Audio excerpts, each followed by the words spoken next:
just a small town girl with a big old dream. Now she's taking it over and making a scene. Yes, it's your turn next, so please take your seat. 'Cause baby, the best is yet to be seen. Good morning, sunshine. Good morning, Sunshine's Corner, being brought to you by Quint and Richie Studer. Sunshine's Corner. And good morning. Welcome into Sunshine's Corner. You know what? Behind every scar is a story. Behind every story is a testimony. And today we're talking about a powerful new project titled, My Scars, Your Testimony. This inspiring book is a collection of real-life stories of pain, perseverance, faith, triumph, testimonies that ordinary people share on their journey, overcoming abuse, addictions, and rejections, the loss, the heartbreak, illnesses, and some of life's greatest challenges. Each story is a reminder that what the enemy intended for destruction, God transformed into purpose. My Scars, Your Testimony, reminds us that scars are not signs of weakness.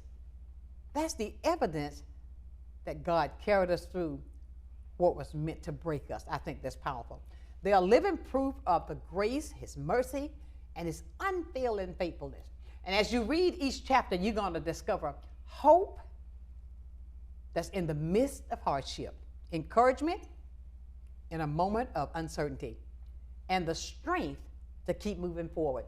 Now, these testimonies reveal that your wounds can become wisdom, your pain can become purpose, and your story can become a beacon of hope for someone else who's walking through a difficult season. And if you ever wondered whether your life has purpose after pain, I want you to know about this book. It's going to remind you that God wastes nothing. Every tear, every trial, every victory can be used to encourage somebody else. Remember that, to encourage somebody else. This is My Scars, Your Testimony, where pain becomes purpose, healing becomes hope, and hope becomes a testimony. And it's a reminder that God is still performing miracles today. This is a new book by the author himself. Watch me mess up his name. I'm going to be honest with you. That first name is? Nyamike. Nyamike. That's it. I'm real. You see, that's something about me. I'm so transparent. I'm not going to tell you anything. I'm going to let you know I'm real people. Nyamike. Yes, ma'am. How are you? I am But blessed. you know what? You wrote another book. Yes, ma'am. About a year and a half ago. Mm-hmm. It was a book of spoken words. A spoken word. So you're being this author, this writer, this publisher. What is it on the inside of you that motivates you to continue to write? I want all of you all to think about writing your own book, okay? Do something that somebody else can see your story in. What is it that keep you motivated to keep writing? Other people's pain and struggle keep me motivated. You know, I think a lot of times people don't have a voice. And so God has been working with me to use my platform to tell the people's story. So that's my motivation. When you're writing, not like when you're writing, is it like when I see on TV? Wait a minute, okay, you're in the bed, you wake up, okay, blah, blah, blah, blah, blah, blah. You record something, you want to write it on paper. Then you're in the car, you're going down the street, oh, blah, blah, blah, blah, I'm recording, this is my recorder, and I got to put this in the book. Or do you have writer's block? Do you have that time that it's just time to write? No, I don't have writer's block at all. Again, this book is a compilation of stories, so I hear so many trauma-based stories about people's lives, and I see so much that God wanted me to show the world that even through their trauma, He has brought them through it, and that He deserves all the glory. So there was no writer's block. It actually was very easy. I think the hardest part for me was actually listening to the stories. Really? Yes. So you went out and you got stories from other people I went to out. compile to put in your book. Yes, ma'am. I see this book is rather thick. Yes, ma'am. The other one was a regular paperback. This is a hardback. Yes, ma'am. Okay, keep on. So I mean, you better go on now. I think that, life again is lifing for everybody, right? Uh-huh. And it's such a fast track right now that you can look at somebody and have absolutely no idea that they're suffering, that they're hurting, and oftentimes a simple word of encouragement or a hug, can go a long way. But we as a people are moving so fast, Ooh, Jesus, and the say it world is at each other's throats Ooh, say it so again. much that we forget to be kind, right? And we forget to give God the glory, So God was working with me.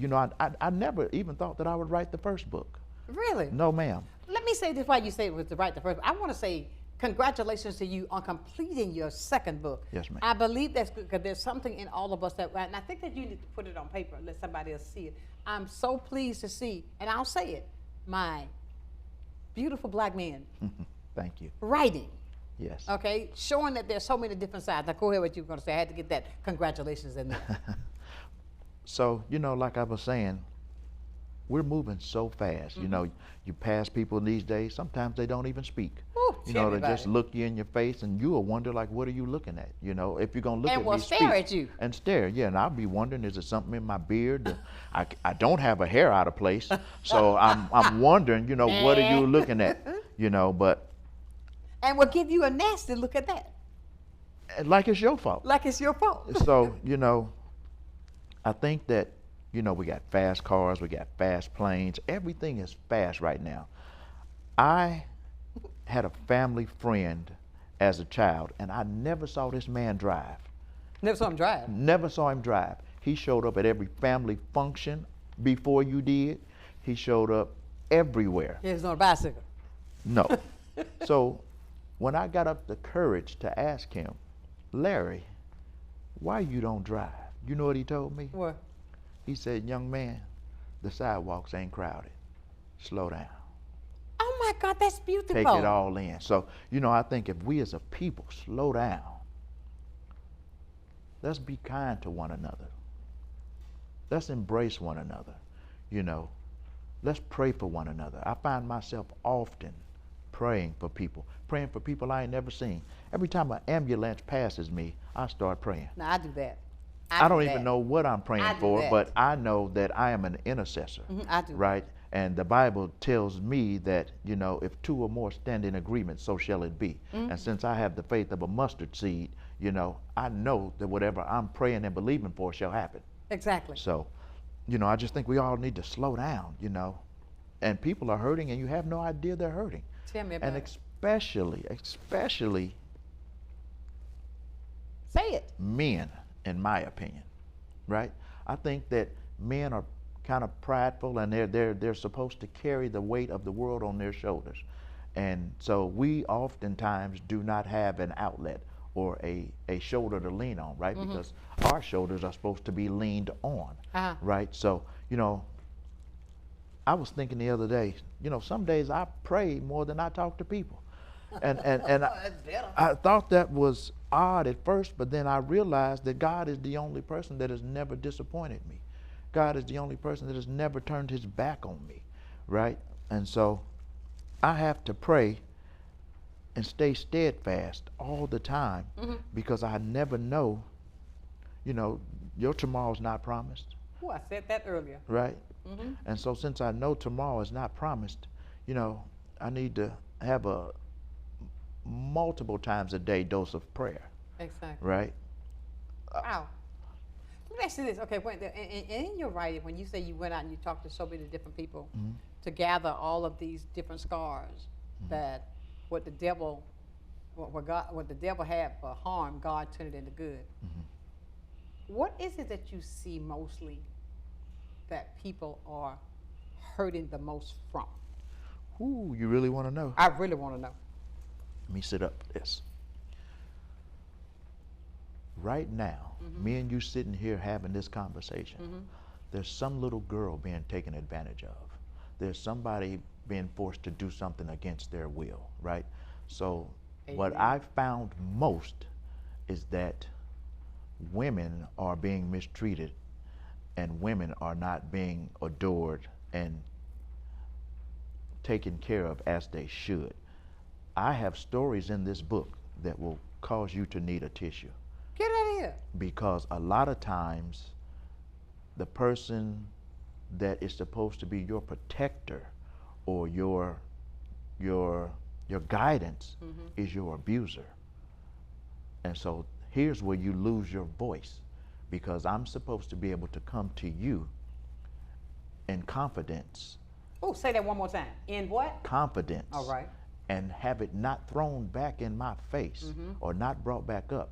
But if you are the abuser, then who do I turn to? Absolutely. And that's part of the reason why, no trust, right. So that's part of the reason why God has been working with me so hard about this book. You know, the devil really fought me against this book. Really? I had to submit it almost 10 times before it was approved to be sold.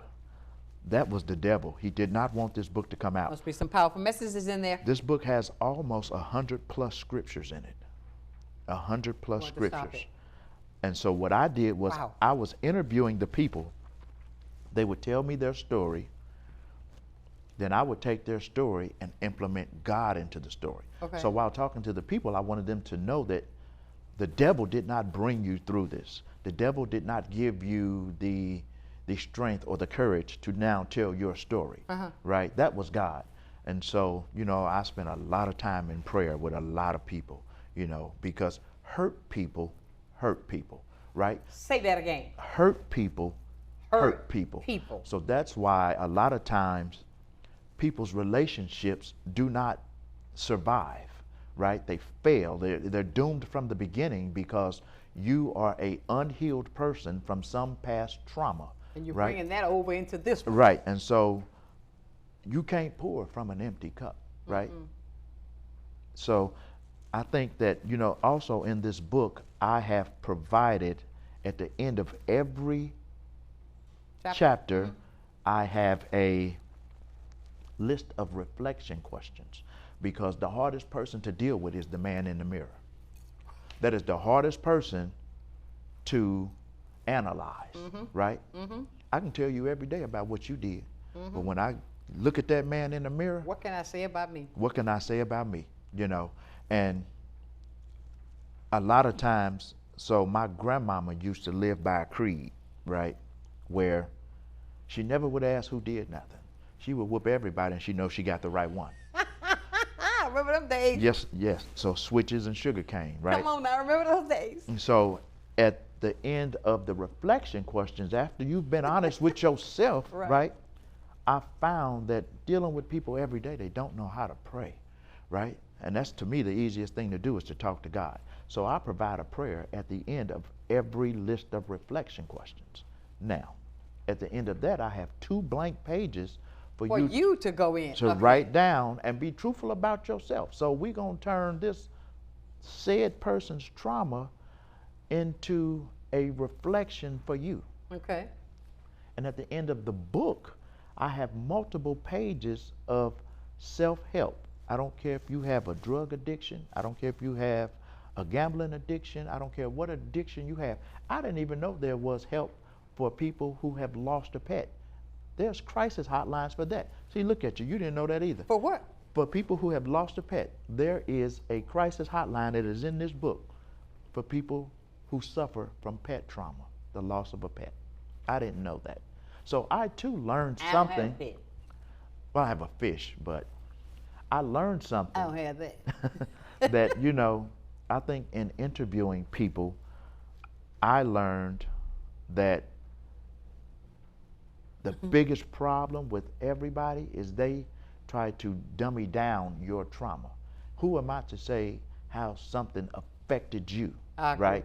Or how long it should take you to get over it or to grieve about it, right? Everybody grieves differently. But again, hurt people hurt people. So if you've never dealt with the trauma, right? Then you're going to hurt somebody. Then you're going to hurt somebody else with that. And you can hurt all of your life. Some of these stories in this book happened when these people were children, and they're in their 40s and 50s. So we're talking about 40 years, 50 years of trauma. Get out of here. No, ma'am. And that's why. Now, how did you come up with the name My Scars, your testimony? My Scars. So, did you get all these people who got all these scars, and you said, okay, No. So the my scar part is a literal term, you know. So when you look at anybody, when you look at your body, again, we're talking about self-analyzing, right? Uh-huh. So I look at my body, right? And I have a scar that the world knows nothing about. When I was in college, right? My mother had told me not to go do something, right? And you did it. And I went and did it. Now, after I went and did said act, I'm standing outside. Everything fine. I'm getting ready to go to class. And bam, I hear this loud noise go off, right? So I rush back in the house to see what's going on. Turns out a friend of mine had been in the house with a gun, and the gun went off. Oh, Jesus. Right? Uh-huh. Standing there just looking around, you know, I'm like, where'd the bullet go? True story. Child, don't you know, in about 5 minutes I started burning. I felt a fire You I caught had the bullet? never felt in my life. Child, a bullet hit me in my side, went right between my kidneys and my pancreas, didn't touch anything. Come on, Jesus. Now, that's a scar for you. And so I have a hard time. You didn't realize I had you had no got shot? I had no idea I had been shot. No idea. You know, somebody else told me that when they get shot, it's not like. It's not like you see in the movies. It's not like you see in the movies. And so once I realized I had been shot, my whole body started to heat up, right? And so after my body heating up, I'm telling them, you know, I know where the bullet went. I got it. It's over here. It went through me. So when by the time the paramedics got there and the police and everybody, turns out, again, I was outside in the front yard. So the bullet went through the door, through the gutter, through me, and into a tree. They picked the bullet out of a tree over there. Get out of here. I wasn't even in the house. All because I did. You were headed to class. I was headed to class. That's a true story. Unbelievable. So that's where my scar comes from. You know, I have a scar. I have a testimony myself where God saw fit out. to protect me even though I did something that I was instructed not to do. My scar. But can you believe that? He's outside. The bullet come from that way, goes through this and that, then go through him and parks in a tree. And parks in a tree. Now that's a scar. That's a scar. We're going to be back with more with Naimike. Yes, ma'am. I said it right. With him and his book, My Scar. Testimony, right here on Sunshine's Corner.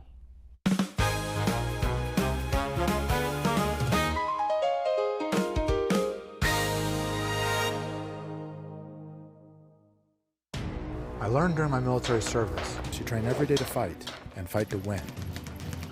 If you've been injured in an accident, you already know one thing for sure. The insurance companies are going to fight you for every dollar you deserve. At Michelson Booth, we settle most of the cases we handle. But if the insurance companies choose to fight, well, we're okay with that too.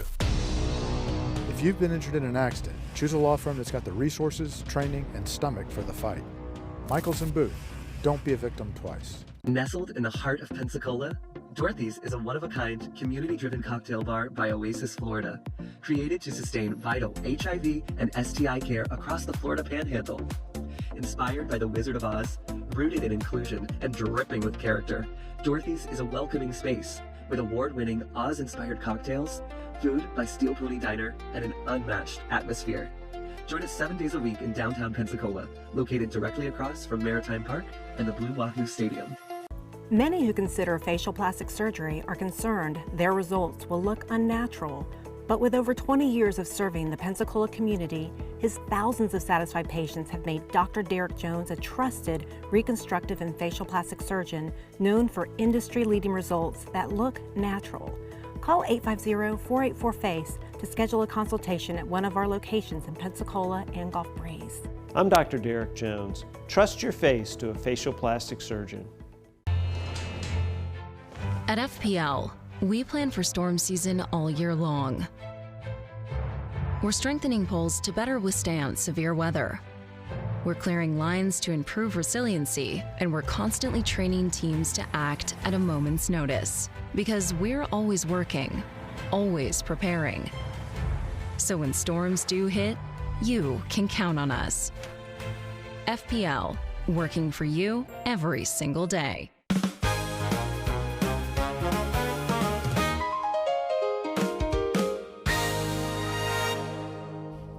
And welcome back with Nyamike. Yes, ma'am. I'm speaking that language now. With his book, My Scar, Your Testimony. Somebody's got a birthday. Yes, ma'am. I would like to wish my beautiful sister a happy 48th birthday. Happy 48th birthday to Tiffany Presley. Hi, Tiffany. Happy birthday. She said, that's okay, Sunshine. Back up, back up, back up. But happy birthday to you, love. Now, I want to go back to this because you were out and you were interviewing and talking with people about their life's journey. And to, because we all have a story. And you say that you found out one thing is that women are not being justly done. For sure. When you talk to men, what is it what's their issue? So, not to give any part of the book away, but I do have a young man who was wrongfully imprisoned and spent double-digit years in That prison. that happens It so does. much. I was watching this documentary. That happens so much, and I gotta say, it's black people. Yeah, I mean, it's incredible what happens to men. But also, a bigger issue, if I can be totally transparent. Please do. This is So, your book. I have a story in here where a young guy who decided that he didn't like women. And so he decided to tell somebody, and basically he was shunned for it. He decided to take it to the church, and he was shunned at the church level as well. And what I found out is, it does not matter who you like, what you like, or why you like it. It is not your job to judge. That is God's job, right? Because he is who without sin is to cast the first stone. Right. Right? So, doesn't matter who you like. I can look at a woman and undress her, and I have sinned. Oh, every day. Right? People don't realize so people don't realize that. That you've So already sinned it with your doesn't matter eyes. if you commit the act or think about You the have act. sinned You already. have sinned already. And so what I try to, when I'm self-analyzing, dealing with me, right? I try to look at things outside the box and not be so judgmental and critical. Right. Right? Because I'm okay. I like everybody. I'm cool with everybody. Right? I'll embrace everybody because you never know. The Bible tells you to be careful how you treat people because you never know when you're entertaining angels. So you don't know what God has put upon this person's life. Just because they're suffering does not mean that they are not ordained to cross your path. And so that's what I think we get away from because we tend to look down on somebody like you don't put your pants on one leg at a time. Thank you. And see, since I understand that rule, I try to treat everybody accordingly. Right. Right. And so I think the men, if we're being transparent about the problems that men go through, the ones I've talked to, I think that just because said person did not like women, that he was deemed to be less than a man. And that ain't true at all. I mean, again, it ain't your job to tell somebody what they are or are not. Your job is to love them as Christ loves you. Right. When you're out talking with people, and I noticed, because that's a thick book, and I got a lot of things coming. It may not be just what's on this paper. Before you became an author, Nyamike, I looked some of that now. What was the defining moment that changed you in your life? Okay, now, I'm not talking about the spoken word. I'm not talking about scars. What was it that really, what brought you to the point that you had to make that change? If I'm being honest, Please do. divorce. I was married for almost 20 years. That's a soul tie with a person, Yeah. right?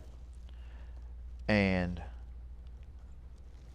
I struggled so much in almost every aspect of my life that I went to my parents and my pastor and told them that I need to go. I didn't even know where I was going. You needed to what? To go. You mean literally go? physically go. Yes. And I didn't know where I was going. But Your wife? Huh? You told your wife that too? Oh no, I had already walked away from that. Because see, I realized a couple of things, right? You can only try so much. You can only give so much, right? But there comes a point in a time when you have to make a conscious decision to choose you, I agree. right? I'm right there. And since I personally don't look good in an orange onesie, I had to choose me, This got an orange onesie, okay? right? And the flip-flops. Yeah, so I had to choose me. But in choosing me, that meant I had to address the things that were going on with me, right? And that was more mental than physical, right? So if you've ever been attached to somebody or something, right? I was so bad I couldn't walk in the mall without smelling her. I couldn't eat food without smelling my kitchen. So I knew that I needed help Wait a mentally. minute. Back up. What? You said that you couldn't walk into the mall without smelling her. Right, like you walk past a woman and they have perfume on and it's That you said that was her. well, I mean, you smell like her. correct. And So that was you in love. well, I was, but I'm just saying, once a person is affected mentally, right, you need to understand that you need help. And our people, especially, are prideful, and we can handle it. Well, I knew that I couldn't handle it. I knew that I had to be on bended knee, and I had to seek help. So I went to counseling. So, in putting myself through counseling helped me with my trauma because, see, I'm not meant to be a boyfriend. I'm meant to be a husband. And so since I know that, I needed to fix myself so when God blesses me with a new wife, I will be a good husband. Again, hurt people hurt people. So I didn't want to hurt nobody. So I needed to fix me so that I would be good for somebody else. When you said that, don't think I couldn't get this song popped in my head. Ain't gonna hurt nobody. Yeah. To get on down. I mean, I love music. I've been in music all my life. Yes, ma'am. I mean, but when you say that, wow, that's something else. I said that was a defining moment that you had to. That was my defining moment. What was it that you had to get away from? What was it you had to correct? Because you walked past somebody in the mall and they smelled like her. When you Well, so Wait a here's, minute, let me ask this. When you said you smell the food, you smell it. What you mean when you smell the I can't even say it. The food. What do you mean? The way she cooked? the way she cooked, everything that reminded me of her affected me, right? And I knew that I Was that love? Or was that obsession? No, it wasn't obsession. I think it was me expecting me out of people. And I think that's You want her to be what you wanted her to be. no. So Correct me. you know how if you're a giver, right? And you're with a taker, you're not Okay. getting what you're giving. I got you. Right? So I think I was expecting me out of her, if that makes sense. I hear what you're saying. So, you know, I had to fix me. And essentially, I couldn't fix me in that environment. I couldn't fix me seeing the same old things, going to the same old places, right? Doing the same over and over, Correct. expecting a different outcome. Correct. That's That's called the height insanity. of insanity. Right. So I needed to do something different. And so that's what I did. And once I did that, once I got on the Florida side, I was attending a church in You say you got on the what side? Florida side. So what the other side you on? 'Cause I- Alabama? No, I came from Indianapolis. Oh, Yeah. I just said because everybody in Florida is from Alabama. I Oh, mean, no. I came from Indianapolis. But I was attending a church in Milton. I didn't know anybody at the church. There was a speaker there prophesying over the congregation, right? Her husband grabbed her hand. I can see it just as clear as I'm looking at you. She stepped down from the pulpit. She walked into the congregation, and she was as close as I am to you, and she pointed at me and said, "You, sir, will write a book." That was 5 years ago, And now you've written too. and now I've written two. Come on, Jesus. I had never in my life thought that I would write a book, and when she said it, I thought, what am I going to write a book about? But God put this on my heart. Get out of here. What is your person? Okay, Let me say, do you ever question what God is leading you to do? I don't question what God is leading me to do, but sometimes I question how long it takes. You know, because God's timing is like a year. it's not your timing. It's not our timing. And so I have often asked God, why am I in Pensacola? I've asked that question. Because I don't have any family here. I don't have any. I've said, why am I here? And I think that I'm being isolated for a reason, but the word that I keep getting is preparation. So I believe that God is preparing me for something. So I don't, that's what I question. Like, all the places on the planet, I landed in Pensacola. Me and you both. Nothing against Pensacola. Nothing against Pensacola, but I've been in a few places in my life, and I've packed a few bags, and Yeah, me too. you know, I ended up in Pensacola. So that's really the only thing that I question. What is it now? I'm listening to everything you're saying. I mean, you were thinking about the long term, how you got the scar. You were standing there, came through a door, all this good stuff, realized the bullet was in you. A 20-year marriage. Mm-hmm. Whew. And then you had to get to know who you are. Mm-hmm. What was the longest process to heal? The longest process to heal? What was it which scar? I won't say about that, about the bullet. I mean, but there are so many other things in life. Okay, I'm looking at it like this. If you were married almost 20 years. Oh, I can tell you what's the longest process easily. Okay, what's the longest process to heal? What was it? Loneliness.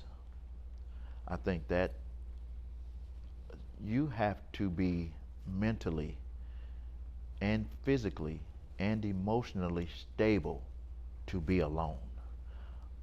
A lot of times people jump in and out of relationships because they're afraid to be alone. Really? And I think that I have been sent here or placed here in preparation. God wanted to isolate me for said reason. And so I think for me, it was loneliness. Okay. Why didn't you develop friends? You didn't trust them? There was nobody trustworthy? Well, You ain't got to go there. You ain't got to go there. 'Cause Mama always said everybody ain't your friend. Say it again. Just because you know somebody, That does not mean that they're that friends. does not mean they're your friend. That's an acquaintance. And Maya Angelou says, which my mama tells me all the time, once a zebra shows you who they are, Believe them the them first time. The first time. So I don't just call people friends just because I know them. So I don't hang out in clubs. I don't go to bars, you know. So I don't do that type of stuff. So I'm not in places where I pass people all the time, right? I hear you. But I don't just, hey, me and the friends or me and the fellas is going anywhere. I never did it. So. I feel you there. I say that because, I mean, when I think about the scars, when you talk about a scar, there's so many scars that can happen in people's lives. You know what I'm saying? Mm-hmm. I'm sure you found that out by, interviewing, talking with so many people that's represented in your book. Because there are things that we learn from. Correct. And I think that a mental scar is worse than a physical scar. I agree. Because a physical scar, you can look at it. Then put some cocoa maybe butter. even put your little cream on it. But a mental scar can never be hidden. And a mental scar rears its face when you're isolated, when you're alone, or when you're triggered, right? Once your scar heals on the flesh, ain't no trigger for that. But you can be in an abusive relationship and then date somebody else and they smack you, you're triggered. You smack me, I'm gonna smack you back. But you see what I'm saying? There's a mental trigger, right? And I think mental scars, after speaking with all these people, it's very, very, very real out here. You know, a lot of people need a lot of help. I agree with that. I agree with you 100%. Ladies and gentlemen, we're talking with Nyamike. Yes. I got that right. He smiled when I got it right that time. And his new books, My Scar, Your Testimony. A new book that you need to go out and get. You can go on Amazon and get it. Amazon. That's right. Go get it, read it, and see where your scars lie. Yeah. We're going to talk more when we come back about his inspiration to continue to be a writer and to help those that are in need with his writing right here on Sunshine's Corner.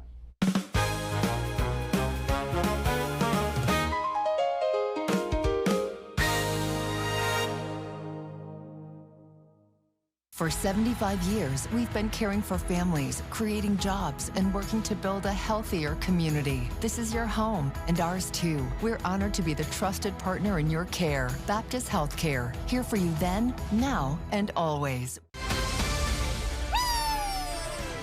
Hey everybody, I'm Eric Bramer. And I'm Charlie Hobart. You can tune in Fridays at 5:30 on Blab TV for Wahoos Weekly, your weekly in-depth look at the Pensacola Blue Wahoos on the field and off. We'll be talking to players and highlighting initiatives in the community that make Pensacola so special. And when the Blue Wahoos are here at home, it leads right into live game coverage from Blue Wahoo Stadium. That's Wahoos Weekly, Fridays at 5:30 on Blab TV.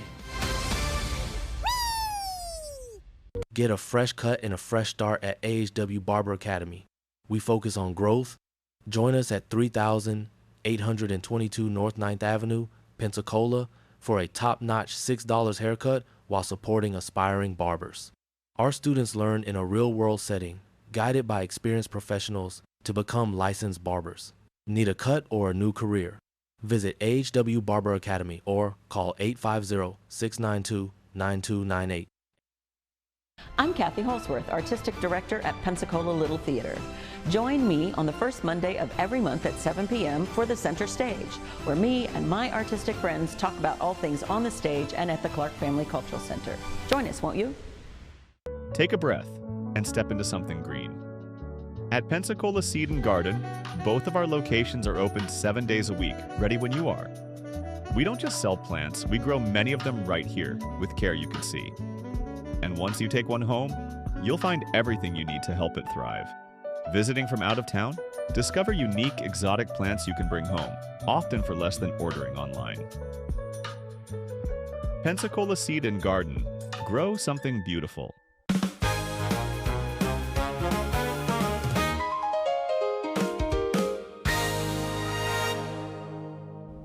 And welcome back to a conversation today with Nyamike. And his new book, My Scar, Your Testimony. Yeah, Now, yeah. talk about this next chapter you want to talk about with the 23rd Psalm. So, I was struggling with how many chapters to actually have in this book. I get it already. And- the light bulb just came on. And so, at first, I was between 8 and 10, and then I'd listen to another horror story, or 2 more horror stories, and then I was between 10 and 12, and so I figured that since God deserves all the glory for every traumatic event in this book, I would stop at chapter 23. When you said that, right, I said in my head, going with Psalm, there you go. And if you don't mind, can I read Psalms chapter 23? Psalms 23 says, "The Lord is my shepherd, I shall not want. He maketh me to lie down in green pastures. He leadeth me beside the still waters. He restoreth my soul. He leadeth me in the paths of righteousness for his name's sake. Yea, though I walk through the valley of the shadow of death, I will fear no evil. For thou art with me, thy rod and thy staff, they comfort me. Thou preparest a table before me in the presence of mine enemies. Thou anointest my head with oil, and my cup runneth over. Surely goodness and mercy shall follow me all the days of my life, and I will dwell in the house of the Lord forever." Right. So that scripture resonated with me when I ended this book on the 23rd chapter. And so, again, nothing happens by accident. And again, I don't believe that I meet people by accident. Right. I drive for Uber sometimes, and I can't tell you how many passengers say that they were meant to get in my Uber. I'll tell you a true story. Is that scary? For who? Not if you serve the God I serve. Right, but he's driving Uber. You ain't got all these people out there. No. But again, one of to be honest, one of the reasons I think that I drive for Uber is still a battle of loneliness. So I get to meet people. That's probably one of the reasons that I do it. Really? Yeah, that's a true story. But I was picking up this kid one day. He couldn't have been no older than about 15 or 16 years old. And everybody that gets in my car, so I do this thing called Uber Chronicles, spoken word, right? And so this kid, he gets in my car, right? And after the pleasantries, how you doing? Where we taking you? Right? And so he says where I'm taking him, and I said, yes, sir. Where are we going? And you know what he told me? I don't know. He said, you're taking me to commit suicide. Oh my God. And I said, no, sir. This is a young person? 16 years old. Oh my, what could be so bad that he's 16 want to take his life? I don't know, but I had to pull over, and I had to let God take over. Right? Long story short, I ended up praying for him. Right. And I didn't take him to said location. I drove him to Baptist. Went in there, got the people, they came out. Lakeview? Yep, he ended up being Baker Act for 72 hours. He got out in 72 hours. I had given him my phone number before he went in. He got out, he said, I'm hungry, you know, and I took a pizza over there to him and his family. But he thanked me for saving his life and not letting him go through with said act. Doing something you can't undo. Doing something you can't undo. I mean, when you think about that, when you're talking to a person like that, oh my God, I don't know what would I do? How would I react? I was in shock. I couldn't believe that. I mean, that he even said it. But let me tell you what I'm thinking. I think he was crying out for help because he didn't want to do that. Otherwise, he would have kept it to himself. He wouldn't have said it, right. He would not have said anything if you were sure that's what you wanted to do. Right. So he was really crying out for help right. by talking to you. Right. Because he would have said, take me to this spot here. Thank you very much. Here's your money. I'm out. Right. And there's another prominent story. All these are Uber stories, but I had picked a gentleman up from NAS, Pensacola.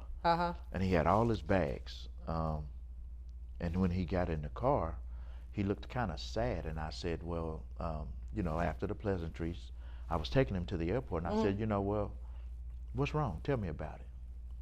And he said that his father had been given 48 hours to live. And so he started kind of mumbling something, and I said, can I ask you a question? I'm looking him in the face, and he said, yes, sir. I said, do you believe in God? And he said, no, sir. God has never done anything for me. I hit the brakes so fast, I said, I'm glad you just get off the road. No, I had to stop because see, I needed. He wouldn't have been the Uber driver anymore. I needed to look him in the eyes and understand why he thought that. Right. So, the next words out of his mouth was, his wife was always trying to get him to go to church. And I said, well, why do you think that God has never done nothing for you? I said, how old are you? He said 20-something. I said, how you think you got them 20 years on this side of the dirt? Right.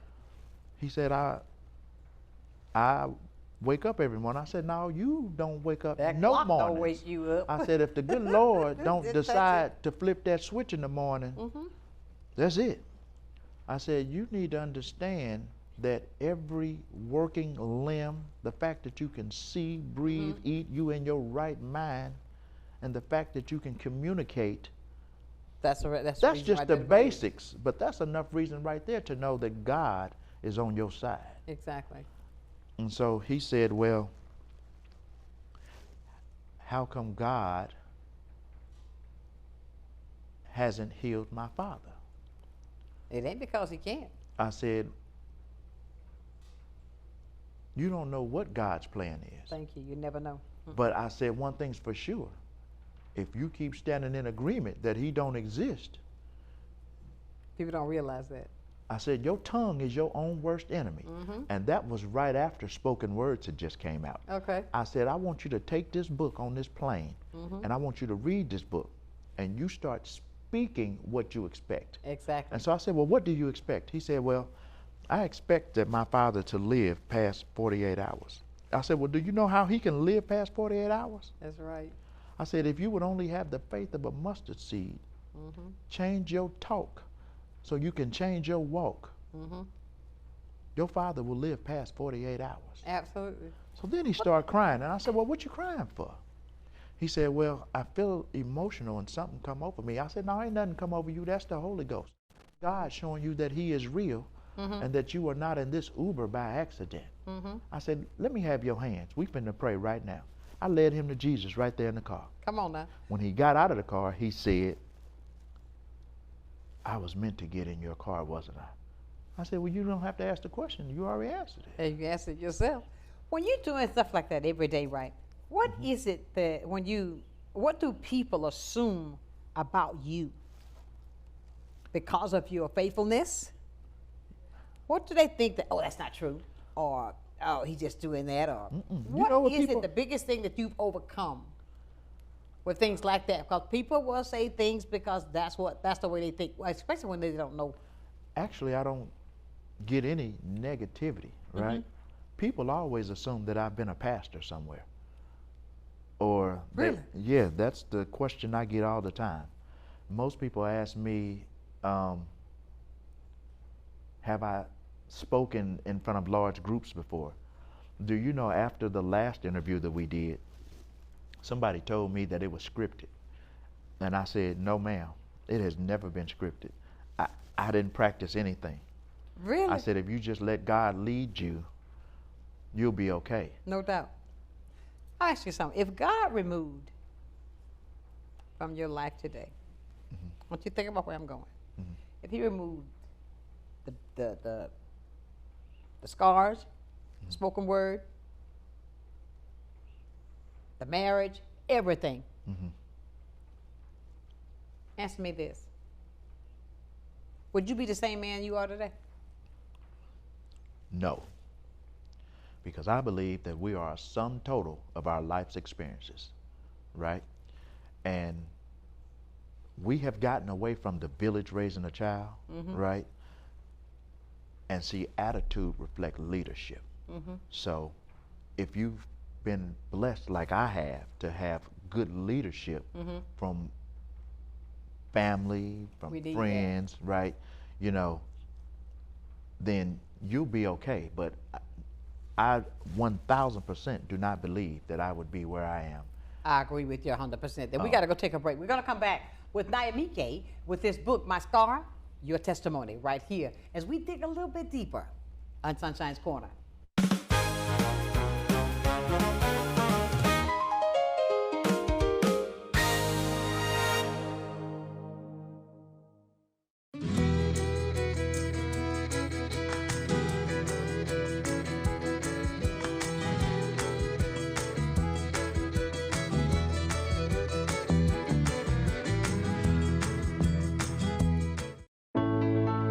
Hey folks, Winston Lindsay here with Living Southern Homes in Bruton, Alabama. We just want to remind you our new show will be coming on at 5:30 on Mondays on Blab TV and also Thursday at noon. Don't miss these opportunities. We will see you then.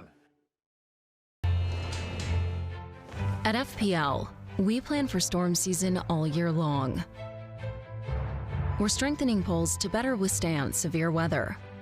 We're clearing lines to improve resiliency, and we're constantly training teams to act at a moment's notice. Because we're always working, always preparing. So when storms do hit, you can count on us. FPL, working for you every single day. The Emerald Coast Utilities Authority state-of-the-art materials recycling facility processes recyclables for communities throughout the region, lowering need for more landfills. This highly efficient recycling service accepts glass, paper, cardboard, plastics, aluminum, and more. But we need your help. Please make sure your recyclables are clean of garbage, food, and liquids. Also, please remember that plastic shopping bags, foam products, or yard waste are not recyclable. To learn more, go to livegreenecua.com. Well, I think it's all about local, and I'm a big believer in local. So I think anytime you can carry a message out locally, it's important.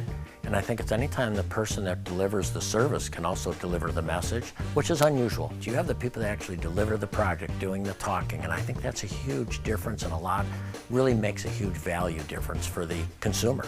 So I'm really just so grateful that we have this local opportunity with Blab TV. My name is Quint Studer, and I am Blab TV.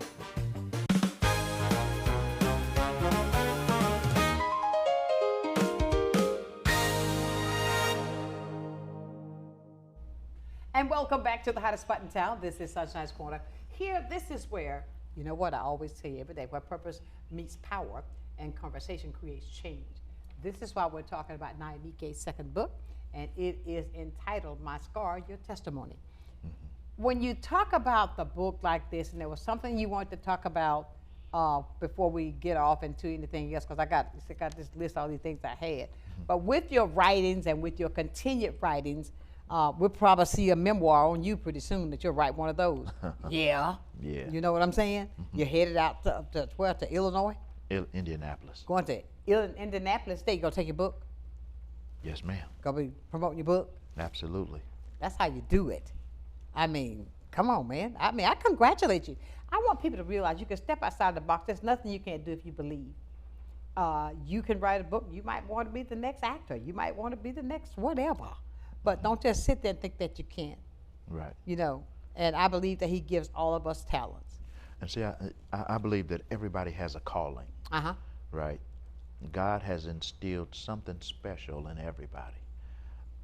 You just have to be in tune or in touch with him and yourself. Right. To get that calling to come to fruition.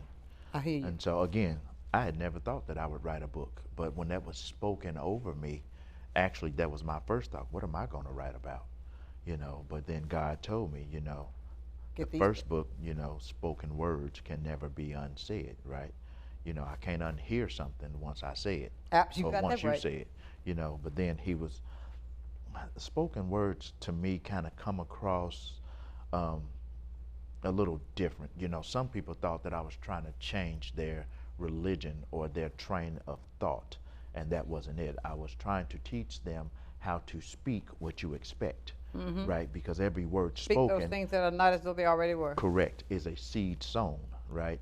So if you constantly telling somebody about your cancer, then that's why you got cancer. So the Bible tells you to call those things that be not as though they were. Already were. So then if you speak as if you don't have cancer, then you speak that into existence. That's the only basis of the book.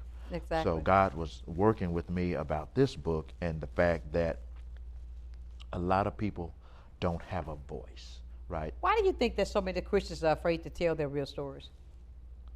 Judgment, embarrassment. You know, yeah. So if you think about it, you know, if they call it things being done in the dark for a reason. God told us everything you do in the dark, I'm gonna bring it down. Bring it to the light. He said, I'm gonna tell it. And see, here's the thing: some of these stories, like I told you, are 40+ years old. Okay. And it's just now coming to the light. So you didn't get away with it. You just hid in the darkness. And it's coming out. And it's coming out. And so, again, when I met with each writer, reader, whatever, you know, I instructed them to tell the story how you want the world to know it. Exactly. Because I'm not watering it down. If you use real names, then those real names will be out there. If you make up names, then that's what'll be out there. So there's actually one particular story in the book where that lady. No, I had to stop. So the lady submitted me the story 3 different times. The first time she told me the story, everybody's name was in there. And I literally called her and I said, "You sure you want me to put this?" Somebody can go to jail. You know, you might want to let's rethink this. Right. So she sent it to me again, and she just changed the order of the names. And but not the names. Right, but not the names. And I'm like, well, I still see a felony. You know, so. That's a big step there. Yeah, because, you know, the statute of limitations on some stuff, you know, has not expired. And you'll see when you read the book, you know, but, you know, not to name any specific names, but, you know, again, I think people do things in the dark in hopes that it don't come to light. Trust me, people, it's coming out. God cannot lie. He made a promise. Whatever you do in the dark, I shall bring it to the light. Look, we're down to our last 2 minutes. I tell you. Yes, ma'am. Tell everybody how they can get your book. And This book is available on Amazon. Hold your book up. It's available on Amazon in paperback, hard copy, Kindle, and I am currently working with my team to make an audiobook. So the audiobook should be out. I have several meetings when I return from Indianapolis about getting the audiobook actually out and available. You know, there's a lot that goes behind the scenes that people don't understand. Oh, I know that because I've written one, and I'm working on my memoir now. That's why I asked you about that. Yeah, I didn't just write the book. It took a lot to get this book out. And like I said, the devil fought me tooth and nail. I mean, I bet you I submitted it 8 to 10 times. But see, you can't win. I mean, I'm not cutting off, but we're down to the last little bit. I want to congratulate you. Yes, ma'am. I want you to continue to write. Just continue to write, become the best-selling author. You know what I'm saying? Write it down, make it plain, so people can read this book, My Scar, Your Testimony. Yes, ma'am. I appreciate you, even from the book before, with the, spoken word. Hey, look, when you get another one, you got to let me know. Oh, absolutely. Oh, he said that won't be no problem. Nuh-uh. See, I think it wasn't by happenstance that I ran into you. And in my favorite store. In the favorite store, yeah. That's right, and that's where you be in. Yeah. I tell you, ladies and gentlemen, it's been a wonderful day. I tell you, Nyamike, yes, ma'am. Congratulations on his second book. And make sure you get your copy. Get it Amazon. And you look on my Facebook page, you're going to see a QR code there as well that you can get that book as well. But look, we got to get out of here. But I want to leave you as I do every day, friends. Never, ever, ever lose your focus. Always remember this, and I believe this from my heart. If you keep God first in whatever you do, guarantee you're going to be a total success. So until the next time, know that I love you with a perfect kind of love. Keep shining while I'm gone. Have a great day. Naimike. Yes. Just a small town girl with a big old dream. Now she's taking it over and making a scene. Yes, it's your turn next, so please take your seat. 'Cause baby, the best is yet to be seen. Good morning, sunshine. Good morning, Sunshine's Corner, being brought to you by Quint and Richie Studer. sunshine.